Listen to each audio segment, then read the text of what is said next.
Assalamualaikum warahmatullahi wabarakatuh. Selamat siang kawan-kawan ya. Jumpa lagi di channel saya, channel Ilmu Susilo ya kawan-kawan. Kali ini saya akan membicarakan tentang info kesehatan kembali ya. Kemarin sempat ada yang bertanya yaitu tentang kebutuhan cairan ya. Tentang kebutuhan cairan, kenapa kita membutuhkan cairan atau air putih. Manfaatnya apa? Lebih jelasnya ikuti video saya kawan-kawan ya.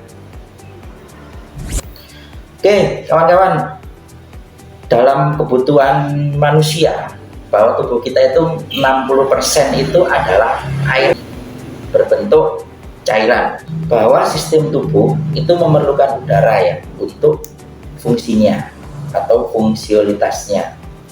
Untuk apa? Untuk melembabkan. Contoh misalkan kelembapan tenggorokan, hidung, telinga, menyediakan sel cairan ke sel-sel dan lain sebagainya, cairan intravaskuler, ekstravaskuler dalam sel maupun luar sel. Bahwa manusia itu juga kehilangan cairan teman-teman ya, melalui berkemih, bernafas, pergerakan usus. Jika dibiarkan, kehilangan tersebut itu bisa menyebabkan dehidrasi. Contohnya apa? Pada kasus muntah berak atau muntah ber atau diare yang berlebihan. Kalau ringan itu masih bisa dipenuhi dengan cairan biasa, air putih. Tapi kalau sudah berat itu memerlukan perawatan yang intensif atau ke fasilitas kesehatan, bisa diinfus. Makanya dari itu kita memerlukan mengganti cairan agar tubuh berfungsi dengan baik. Kita memerlukan air putih. Bahwa manusia itu kurang lebih 18 ya kawan-kawan ya untuk kebutuhan cairan tiap harinya. Itu kurang lebih 2 liter lah. Kurang lebih ya antara 2000 sampai 2500 ml atau 2,5 liter per hari. Kalau memang saat berolahraga kita mengeluarkan aktivitas yang tinggi, cuaca yang panas, itu memang kita harus memerlukan cairan yang lebih banyak. Untuk manfaat air putih untuk kesehatan itu yang pertama, mencegah dehidrasi. Air putih sangat penting untuk menjaga tubuh kita agar tidak kekurangan cairan. Dehidrasi meskipun ringan, nanti bisa lama-lama itu akan menjadi berat, itu akan bahaya. Bisa mengganggu organ atau menjadi kejang, bahkan akan terjadi shock. Namanya adalah shock hipovolemik. Shock hipovolemik adalah shock kekurangan cairan. Oke. Yang kedua, menjaga kesehatan sendi dan otot. Karena dengan konsumsi air putih yang cukup itu akan membantu aktivitas, bisa meningkatkan kekuatan otot dan sendi. Jadi otot-otot tidak mudah lelah, tidak mudah kaku, gitu ya, kram. Ternyata juga bisa memelihara kesehatan kulit. Karena apa? Karena kekurangan cairan, kulit akan menjadi kering kawan-kawan ya, kelembapannya kurang, sehingga kesehatan kulit akan terganggu.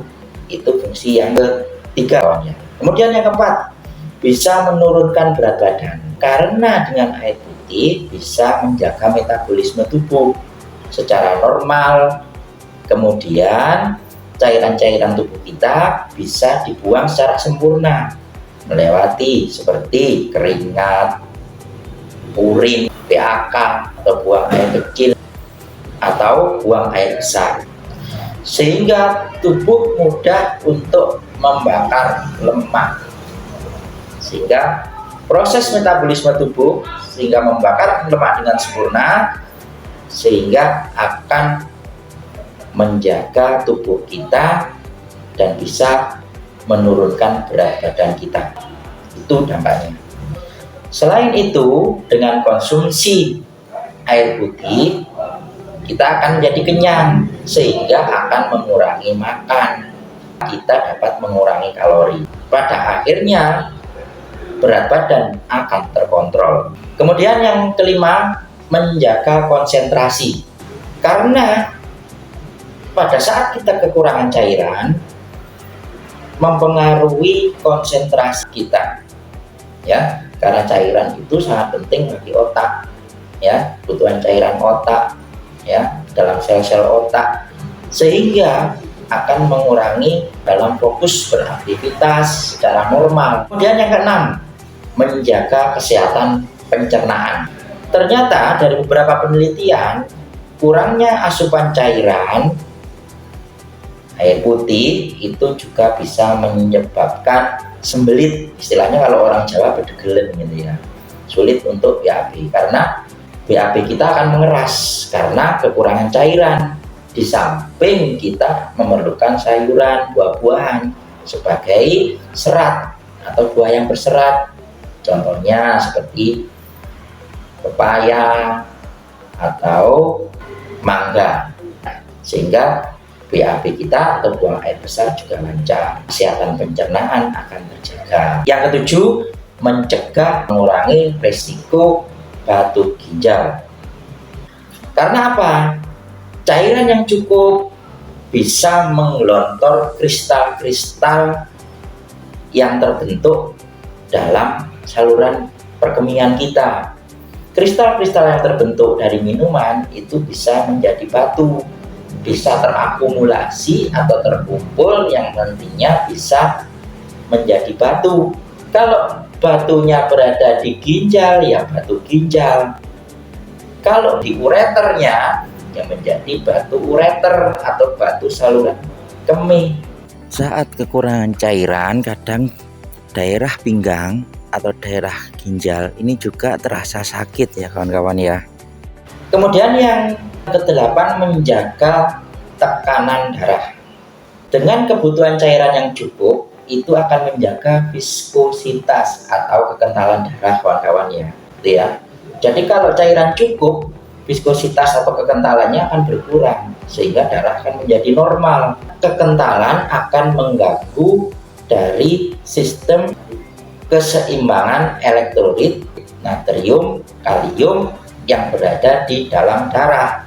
Itu ya kawan-kawan ya. Kemudian yang kesembilan, mencegah penyakit kardiovaskuler atau penyakit jantung. Karena apa?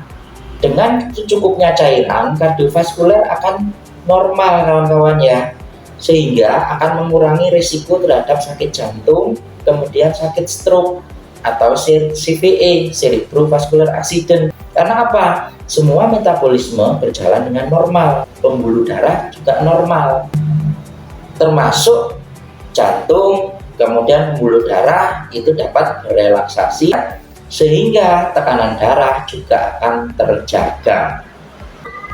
Yang ke-10 ya, meningkatkan stamina. Ini penting bagi yang bekerja keras. Dengan cukupnya cairan itu bisa menambah energi kita sehingga aktivitas normal, metabolisme tubuh normal, stamina akan terjaga. Demikian ya kawan-kawan ya, penjelasan dari saya, info kesehatan tentang manfaat air putih. Semoga bermanfaat ya, bahwa kita harus tetap memenuhi kebutuhan cairan tubuh kita kurang lebih 8 gelas atau setara dengan 2 liter setiap harinya ya, atau 2,5 liter per hari.